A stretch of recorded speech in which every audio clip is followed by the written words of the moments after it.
Bonjour, Sébastien Gagnon, kinésiologue ostéopathe. Aujourd'hui, je vous parle d'un projet qui me tient à cœur, la routine fondamentale. Dans mon travail, j'ai réalisé que beaucoup de personnes venaient me voir avec des blessures qui étaient arrivées dans des gestes de la vie quotidienne. Donc, en faisant des choses banales, ils se retrouvaient avec des blessures. Donc, je me suis penché un petit peu sur la problématique. J'ai réalisé qu'avec la sédentarité puis le manque de mouvement dans nos vies aujourd'hui, on perd un petit peu le contrôle moteur de certains mouvements qui sont essentiels et donc fondamentaux, comme dit la routine. Puis ces mouvements-là, ils ont besoin d'être entraînés et surtout d'être programmés dans notre cerveau pour être bien faits. Et cette programmation-là se perd. Donc, j'ai décidé de bâtir une série d'exercices qu'on peut faire tous les jours pour réussir à entraîner ce contrôle moteur-là. Donc, ces exercices-là sont basés sur 6 mouvements fondamentaux. Le squat, que l'on retrouve dans la vie de tous les jours pour s'asseoir, se relever dans une voiture ou sur une chaise. La poussée, que l'on va faire dans la journée sur un chariot d'épicerie ou sur une porte. Le tirage, donc lorsqu'on veut tirer quelque chose vers l'arrière ou qu'on va prendre un enfant pour le ramener vers soi. Ensuite, la rotation du tronc, donc qui va arriver lorsqu'on déplace des objets d'un endroit à l'autre. La flexion du tronc, donc lorsqu'on se penche vers le sol pour ramasser des choses. Et finalement, la fente. On fait un grand pas vers l'avant, ne serait-ce que pour aller attacher les souliers ou ramasser des choses d'une autre façon. Pour bien comprendre l'importance des mouvements fondamentaux dans les gestes de la vie quotidienne, on va prendre un exemple comme pelleter de la neige. Lorsqu'on pèle de la neige, ça va être une combinaison de ces mouvements-là. Il va y avoir un squat, dépendamment de la technique, mais il va y avoir un squat, il va y avoir une flexion du tronc, il va y avoir une poussée avec les bras, ensuite l'extension du tronc et une torsion du tronc. Donc, tous ces mouvements-là, on les retrouve dans les mouvements fondamentaux et ils nous permettent de faire le geste qui est de pelleter de la neige. Donc, tous les gestes de la vie quotidienne sont une combinaison de ces mouvements-là. Et s'il y a une faiblesse dans un de ces mouvements-là, c'est là qu'on risque de se blesser.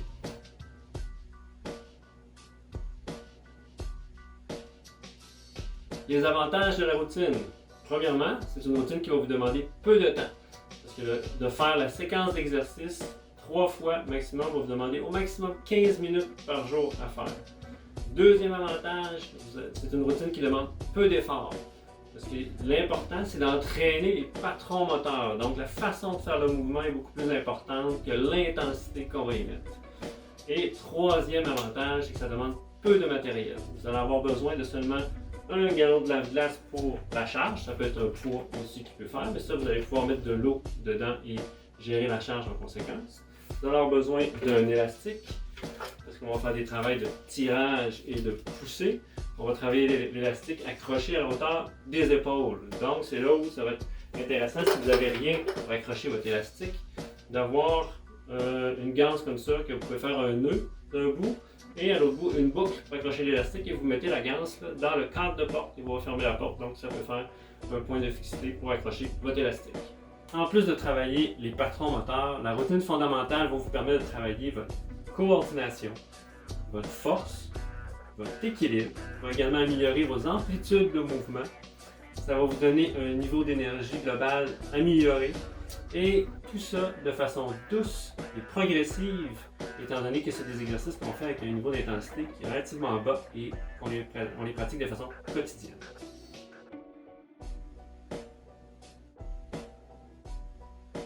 Comment fonctionne la routine fondamentale? Vous allez retrouver 4 niveaux de difficulté différents. Selon moi, le niveau 3 est le niveau de base que tout le monde qui n'a pas de problème de santé devrait être capable de faire.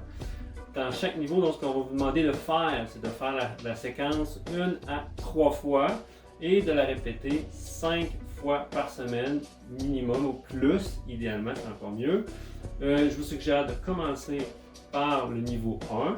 Et si vous arrivez à faire les 6 exercices avec la bonne posture, la respiration qui est adéquate et que vous les faites avec aisance, vous sentez que vous les maîtrisez bien, à ce moment-là, vous pouvez passer au niveau suivant.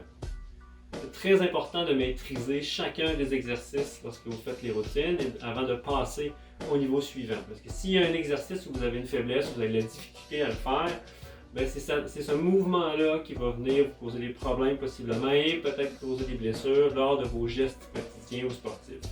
Si je reprends l'exemple de pelleter de la neige, donc si votre squat durant la routine n'est pas adéquat comparé aux autres mouvements, mais lorsque vous allez pelleter, vous allez devoir compenser en faisant une flexion du tronc et travailler davantage avec votre dos. Donc vous allez trouver plus à risque de vous blesser dans le dos. Donc c'est important que tous les mouvements soient bien maîtrisés.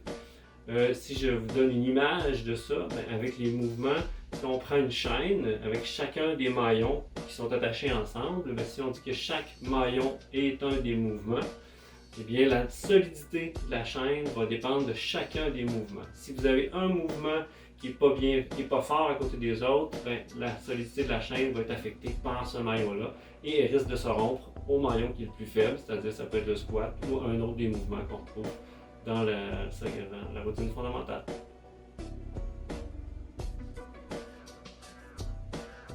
Afin de vous assurer d'avoir une bonne posture durant tous les exercices de la routine, on va vous demander d'engager le plancher pelvien en tout temps et de contracter le muscle transverse de l'abdomen.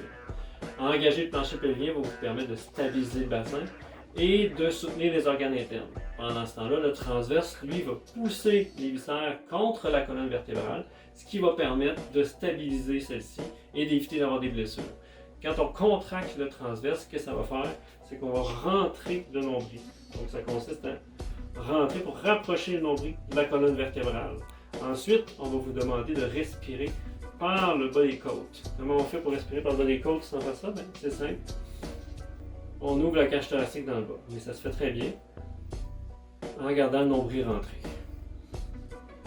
Je vous montre le profil. Donc, il faut éviter de monter en haut, mais bien élargir les côtes. Un truc pour bien sentir ça et le maîtriser, pour ne pas faire d'erreur, moi je vais utiliser la ficelle, vous allez voir dans la vidéo.